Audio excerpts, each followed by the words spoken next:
নমস্কার, আমি ঋতব্রত। আজকে কথা বলবো ট্রাম নিয়ে। ১৫০ বছরের ইতিহাস।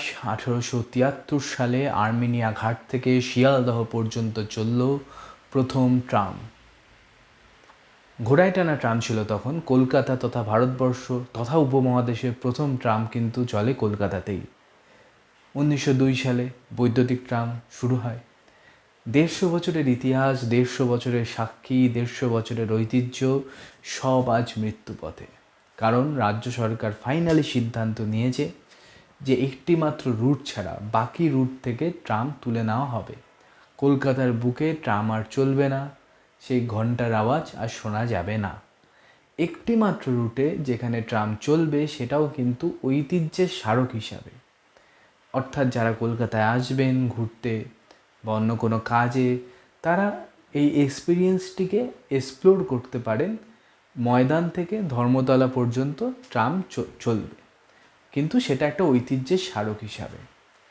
প্রাত্যহিকভাবে যে ট্রাম চলার ঘটনা ছিল, যেখানে লোকজন অফিস যেত ট্রামে করে, সেই বিষয়টি আর থাকছে না।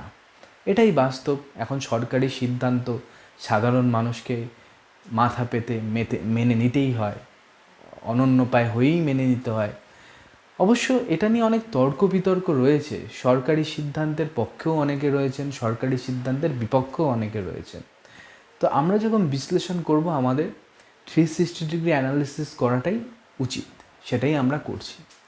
দেখুন, সরকার যে যুক্তিটা দিয়েছে, এই গতিময়তার যুগে ট্রাম ঠিক মানানসই হচ্ছে না। এর সাথে যুক্ত হয়েছে বিশাল জনপ্লাবন। কলকাতার বুকে চাপ অনেক বেশি বেড়েছে, অনেক বেশি মানুষ এখানে আসছেন। ফ্লাইওভার তৈরি হচ্ছে, নতুন নতুন মেট্রো পরিষেবা বাড়াতে হচ্ছে। এবং আজকালকার যুগের মানুষ গতি পছন্দ করে। এই যুগটাই গতিময়তার যুগ। সেখানে ট্রাম ঠিক মানানসই হচ্ছে না। ট্রামের অবস্থা জীবন সায়ান্নে উপনীত সেই প্রৌঢ়ের মতো, যে ক্রমশ অনুভব করছে যে সে ক্রমশ অপ্রাসঙ্গিক হয়ে যাচ্ছে। ট্রামের ক্ষেত্রেও আমার মনে হয় তেমনটাই হয়েছে। মাননীয় পরিবহন মন্ত্রী যেটা বলেছেন যে কলকাতার মাত্র ৬% জায়গায় গাড়ি চলাচল করতে পারে। ছোট গাড়ি প্রচুর বেড়েছে, সবারই এখন পার্সোনাল গাড়ি রয়েছে প্রায়। তার সাথে সাথে অটো, তার সাথে সাথে বাস, মেট্রো, এর মধ্যে ট্রামকে ঠিক জায়গা করে দেওয়া সম্ভবপর হচ্ছে না। এবং ট্রাম চললে, এত মন্থর গতির একটি যানবাহন চললে যানজটের প্রবাবিলিটি যেমন বাড়ে, অ্যাক্সিডেন্টের প্রবাবিলিটিও তেমন বাড়ে। এবং সেই জন্য সরকার চায় না ট্রামটাকে কন্টিনিউ করতে। এটাই মোটের ওপর যুক্তি তার। কলকাতা ট্রাম ইউজার্স অ্যাসোসিয়েশনের থেকে একটা মামলা করা হয়েছিল, জনস্বার্থ মামলা, হাইকোর্টে। হাইকোর্ট একটা কমিটি তৈরি করে দিয়েছিল যে এই পরিবর্তিত পরিস্থিতিতে, যেখানে গতিময়তার যুগ, ট্রামকে কী করে প্রাসঙ্গিক করে রাখা যায় তার একটা রূপরেখা নির্ধারণের জন্য। কিন্তু রাজ্য সরকার সেই বিষয়টিকে খুব একটা মান্যতা দেয়নি। তারা প্রথম থেকেই এই মানসিকতা নিয়েই রয়েছে যে ট্রাম এই যুগে, এই গতিময়তার যুগে এত গতিময় একটা শহরে জায়গা করে নিতে পারে না। সেই জন্য ধীরে ধীরে ধীরে ধীরে ধারাবাহিক একটি প্রক্রিয়ার মধ্যে দিয়ে ট্রামকে বিলুপ্ত করে দেওয়াটাই শ্রেয়স্কর, এবং সেটাই তারা করেছেন।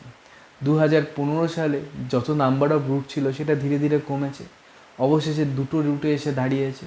এখন সে দুটো রুটও চলে গেল, মাত্র একটা রুটেই ট্রাম চলবে, ময়দান থেকে এসপ্ল্যানেড অবধি, কিন্তু সেটাও ঐতিহ্যের স্মারক হিসাবে।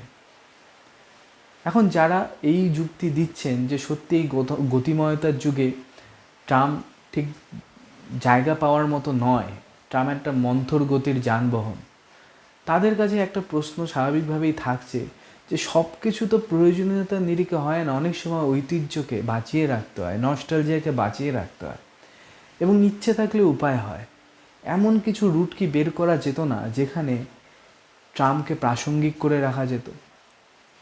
এমন কোনো রূপরেখা কি সত্যি সত্যি নির্ধারণ করা যেত না যদি সরকার পক্ষ ওই মানসিকতায় স্থির না থাকতেন যে ট্রাম এই যুগে একেবারেই মানানসই নয়, যাতে করে আমরা কলকাতার বুকে ট্রামকে আরও কিছুদিন দেখতে পেতাম? প্রবাবলি সরকার চায়নি, সেজন্য হয়নি। যদি চাইতেন, আমার মনে হয় কোনো না কোনো উপায় ঠিক বেরিয়ে আসতো। কিন্তু আনফর্চুনেটলি এটা সরকারি সিদ্ধান্ত, এর ওপর তো কিছু বলা যায় না। এবং তার সাথে সাথে স্বাভাবিকভাবেই আমাদের রাজ্যে যে কোনো ইস্যুতেই একটা বিতর্ক বাসা বাঁধে, তার পেছনে সাবস্টেন্স থাকুক কিংবা না থাকুক। অনেকে মনে করছেন যে ট্রাম কি সত্যি ধীরে ধীরে অলাভজনক একটি যানবাহনে পরিণত হয়েছিল, নাকি সেখানেও একটা দুর্নীতি আকর বাসা বেঁধেছে, যে ট্রামের থেকে যে প্রফিট আসতো সেটাকে সত্যি সত্যি সরকারি কোষাগারে জমা পড়তো, নাকি সেখানেও করাপশন ছিল। ট্রাম ডিপোগুলোর ভবিষ্যৎ কী, সেটাও কি কারোর ব্যক্তি স্বার্থে ব্যবহৃত হবে, ইত্যাদি বিষয় নিয়ে এখনও তর্ক বিতর্ক চলছে। সেই জন্যই কি এত তড়িঘড়ি করে ট্রামকে কলকাতা শহর থেকে উঠিয়ে নেওয়া হচ্ছে, এটাও একটা প্রশ্ন। আজকের দিনে সেই প্রশ্নগুলো থেকে আমরা একটু দূরত্ব রক্ষা করেই চলবো, এই কারণ আজকে একটা দুঃখের দিন, একটা ঐতিহ্য, একটা নস্টালজিয়ার মৃত্যুর দিন। ট্রাম যে শুধু কলকাতার মানুষের কাছে একটা ইমোশন, ঐতিহ্য, নস্টালজিয়া তেমন নয়, কিন্তু শহরতলির মানুষ, এই রাজ্যের বিভিন্ন অংশের মানুষ, তাদের সবার কাছেই ট্রাম একটা নস্টালজিয়া। যারা কলকাতায় বসবাস করেনও না, তারাও ছোটোবেলা থেকে সিনেমায়, সাহিত্যে, গানে ট্রাম দেখেছে। আমি যখন প্রথমবার কলকাতায় গিয়েছিলাম, তখন বাবার কাছে প্রথম বায়না করেছিলাম, বাবা ট্রাম গাড়ি চড়বো। ট্রাম এমনভাবেই বাঙালির সাথে, বাঙালির এক্সিস্টেন্সের সাথে সম্পৃক্ত হয়ে আছে। তার মৃত্যুদিনে বা মৃত্যুক্ষণে কোনো তর্ক বিতর্ক চাইছি না। সত্যি রাজ্য সরকার আরেকবার এই বিষয়টিকে গুরুত্ব দিয়ে দেখলে পারতেন, হয়তো কোনো একটা উপায় বের হলেও হতে পারত। এই ছিল আজকের প্রতিবেদন। ভালো লাগলে অবশ্যই চ্যানেলটিকে সাবস্ক্রাইব করবেন এবং এই চ্যানেলের পাশে থাকবেন। ধন্যবাদ, নমস্কার।